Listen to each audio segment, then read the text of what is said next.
என் அருமை தமிழ் நண்பர்களே, தெய்வீக குரலில் மனித குரல் என்ற இந்த தலைப்பில் மீண்டும் உங்களை சந்திப்பதில் மனம் மகிழும் டாக்டர் எம் சந்திரசேகரன், ஸ்ரீ மீனாட்சி மருத்துவமனை, ஓமலூர். இப்பகுதியில் நாம் திருவள்ளுவர் எழுதிய குரல்களுக்கு உண்டான சிறுகதைகளை பார்த்து வருகிறோம். இக்காலம் மனித வாழ்வில் நடைபெறும் நிகழ்வுகளை இக்குறள்களின் கதைகளாக கொடுத்துள்ளதால் திருவள்ளுவர் கருத்துக்கள் எக்காலம் பொருந்தும் என்பதை நாம் உணரலாம். கதை வடிவில் குரலின் பொருள் புரிதலுக்கு உதவும் என்பதால் இந்த முயற்சி. தற்போது அவர் எழுதிய ஈகை அதிகாரத்தில் முதல் குறள், அதாவது இது எண்ணிக்கைப்படி 221ஆம் குறள். குறள் என்னவென்றால், வறியவருக்கு ஒன்று ஈவதே ஈகை, மற்றெல்லாம் குறிய எதிர்ப்பை நீரதுடைத்து. இதன் பொருள் என்னவென்றால், ஏதும் இல்லாதவருக்கு கொடுப்பதே ஈகை, பிறரெல்லாம் கொடுத்ததை திரும்ப பெறும் நோக்கம் உடையதே ஆகும். கதையை பார்ப்போம். கணேசன் தாலுகா அரசு பள்ளி தலைமை ஆசிரியர், மனைவி சித்ரா MA படித்த இல்லத்தரசி, மகள் மல்லிகா கல்லூரி படிப்பில் உள்ளாள். கணேசன் போதும் என்ற மனதுடையவர், வேலையில் அர்ப்பணிப்பானவர். தன் பள்ளி மாணவர்கள் நாட்டின் எதிர்கால நிர்வாகிகள் என்பார். அவரது உயர்நிலை பள்ளி மாணவர்கள்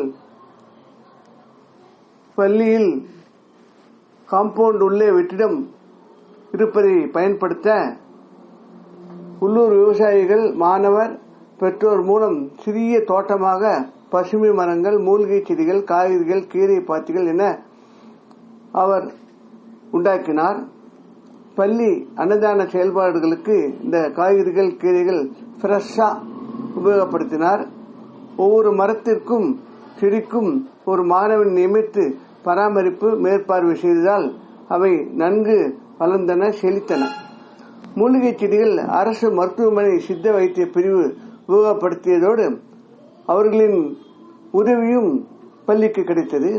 மாதம் ஒருமுறை தன் பள்ளி மாணவர்களுக்கு அரசு, தனியார் மருத்துவமனை மருத்துவர் மூலம் ஆரோக்கிய செக்கப் செய்தார். NSS, NCC இருந்ததால் அவற்றை வளர்த்து நாட்டுப்பற்று, தேசப்பற்று உண்டாக்கினார். ஆசிரியர்கள் உதவியால் கலை, மொழி, இசை, இலக்கிய மன்றங்கள் உண்டாக்கி மாணவர்களுக்கு பேச்சு, செயல், சேவை திறன் வளர்த்தார். அவர் மனைவி வீட்டில் இலவசமாக அனைத்து பள்ளி மாணவருக்கு டியூஷன் எடுத்தார். கர்ணன், கணேசன் தம்பி, சுறுசுறுப்பு, பணம் சேர்ப்பதில், புகழ் பெறுவதில், மொத்த தானிய விவகாரம், பைனான்ஸ், ஷேர் மார்க்கெட், கான்ட்ராக்ட் என பலவித வருமானம் உண்டாக்கி கொண்டவர். டிஸ்போசபிள் டம்ளர், பிளேட், கப் என பிளாஸ்டிக், பாலித்தீன் பொருட்கள் பைகள் செய்யும் தொழில்தான் சமீபத்தில் அவரது செயல்பாடாக உள்ளது. அரசி அவரது மனைவி, பூவேஷ் மகன் கல்லூரி மாணவன். சமீபத்தில் கணேசன் தன் தூரத்துறவு ரகுவின் வறுமை பார்த்து படிப்பு செலவை ஏற்றுக்கொண்டது. செயல்பாடுகளால் அவருக்கு, அவரது பள்ளிக்கு அரசு அவார்டு, பாராட்டு, நிதி உதவி வந்தது.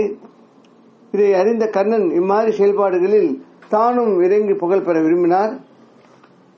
ஊர் MLA தனசேகருடன் சேர்ந்து பள்ளி அனாதை விடுதிகள் முன்னேற்றம், அதற்கு தன் நிதியுடன் MLA தொகுதி நிதி பிறர் உதவியுடன் செய்து பெயரும் புகழும் பெற்றுக்கொண்டார். MLA மூலம் மந்திரியுடன் சேர்ந்து அவ்வூர் கோவில் பணிகள், மருத்துவமனை பணிகள் ஏற்பாடு செய்து கொண்டார். அவர்களது போக்குவரத்து விழா செலவு கர்ணனுடையது. சேவை செலவு அரசு தொகுதி நிதியில் இருந்து வரும்படியாக சாமர்த்தியமாக கர்ணன் செய்து கொண்டார். இதற்காக அரசு அதிகாரிகள், MLA, மந்திரி என எல்லோரையும் குஷிப்படுத்த வேண்டிய செலவும் செய்ததால் கர்ணன் எண்ணங்கள் நிறைவேறின.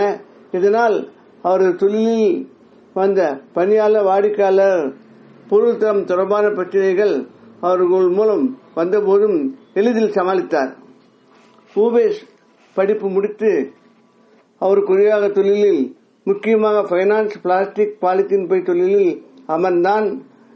கணேஷ் மகள் மல்லிகா கல்லூரி படிப்பு முடித்து அரசு தேர்வுகள் எழுதி மாசு கட்டுப்பாட்டுத்துறை அதிகாரியானார். கணேசன் படிக்க வைத்த ரகுபதி IAS படிப்பு முடித்து மத்திய அரசு வேலையில் சேர்ந்தார். கணேசன் ரிட்டையர்மெண்ட் வரும் சூழலில் மல்லிகா திருமணம் செய்ய ஏற்பாடானது. ரகு தன் IAS நண்பன் முத்துவை சிபாரிசு மூலம் செய்ய திருமணம் நடந்தது.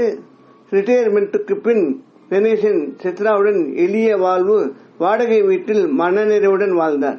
கர்ணன் செல்வந்தனாய் பெருமை மிக்கவனாய் வளர்ந்தார். ஆனால் ஊரில் அவரது தொழில், பைனான்ஸ் தில்லுமுள்ளுகள், பொருள்கள் தரக்குறைவு, கான்ட்ராக்ட் வேலை தரக்குறைவு அதிகம் பொதுமக்களால் பேசப்பட்டு வந்தது. ஒரு கட்டத்தில் மல்லிகா, ரகு, முத்து யாவரும் அப்பகுதி நிர்வாகத்தில் வந்தபோது அரசின் கெடுபிடியான சட்டங்களால் நடவடிக்கைகள் கர்ணன் மீது பாய்ந்தன. பாலித்தீன் தொழில் மீது, பைனான்ஸ் மீது, கான்ட்ராக்ட் செயல்பாடுகள் மீது மத்திய அரசின் வழிமுறைகளை பின்பற்றாமல் உள்ளமை கண்டறியப்பட்டு கோர்ட் வழக்கு, அபராதம், சொத்துக்கள் முடக்கும் என வந்தது. கணேசன், மல்லிகா, ரகு, முத்து என யார் நினைத்தாலும் தப்ப முடியாத சூழலாக அது மாறிவிட்டது. அனுபவித்த MLA, மந்திரிகள், அரசு அதிகாரிகள் சாமர்த்தியமாக விலக கர்ணன் அவற்றையும் இழந்ததுடன் தன் பெயரும் இழந்து உடல் ஆரோக்கியமும் இழந்து மனம் வாடினார். இத்துடன் இக்கதை முடிகிறது. அன்பு நண்பர்களே, பலன் எதிர்பாராது செய்வது தர்மம், பிரதிபலன் எதிர்பார்த்து செய்வது தானம். இதிலும் தன் சொந்த சம்பாதியத்தில் செய்வதே நல்லது என்று பெரியவர்கள் சொல்வார்கள். ஆனால் இன்று செய்வது இதெல்லாம் அல்ல, குறைவாகவே செய்கிறார்கள்.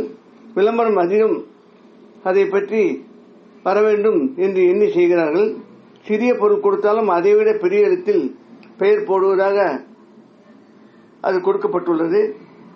தற்போது இந்த நிலைமை விட மேலும் மோசமான ஒரு சூழ்நிலையை நாம் பார்த்து வருகிறோம். பிரத்யார் உழைப்பு, செல்வத்தை சாமர்த்தியமாக இதற்கு பயன்படுத்தி பெரிய பெயர் பெறுவது, புகழடைவது, பிரதிபலன் அனுப்புவது என சாமர்த்தியங்கள் நாம் காலத்தில் பார்க்கிறோம். இதை அக்கால சிந்தனையிலே வள்ளுவர் நினைந்து அதன் பலாபலன்களையும் செய்ய வேண்டும் என்றும் கூறியுள்ளார். நாமும் சிந்திப்போம். அதாவது தகுதியான தர்மமும் தன்னால் செய்யப்பட வேண்டும், பிரதிபலன் எதிர்பார்க்கக்கூடாது என்பது ஒரு முக்கியமான அம்சமாக இது உள்ளது. இத்துடன் இக்கதை முடிகிறது. வேறொரு குரலுடன், அதன் பொருளுடன், கதையுடன் மீண்டும் உங்களை சந்திக்க விரும்பும் டாக்டர் M. சந்திரசேகரன், ஸ்ரீ மீனாட்சி மருத்துவமனை, ஓமலூர். இக்கதையில் வரும் கருத்துக்களும் பொருளும் கற்பனையானவை, யாரையும் எதையும் குறிப்பிடுவதல்ல. இக்கதையில் உபயோகப்படுத்தப்பட்ட வலைதள படங்களுக்கு எங்களது மனமார்ந்த நன்றி. இக்கதையினை மற்றவர்களுக்கு இலக்கிய சேவை செய்த கேட்டுக்கொள்கிறேன். வாழ்க தமிழ், வாழ்க திருவள்ளுவர், வாழ்க திருவள்ளுவர் எண்ணங்களும் செயல்களும். இப்பொழுது